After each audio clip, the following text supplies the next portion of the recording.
लिखा है यजुर्वेद में अध्याय नंबर 40 श्लोक नंबर 8 में, ईश्वर पाक है और उसका कोई अक्स नहीं है। लिखा है यजुर्वेद में अध्याय नंबर 40 श्लोका नंबर 9 में, अंधात्म पविशंति या असंभूति उपासते। अंधात्म मीन्स अंधकार, अंधेरा।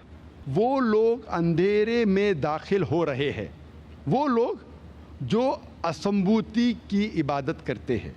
असंभूति मानी कुदरती चीज़ें, हवा, पानी, आग।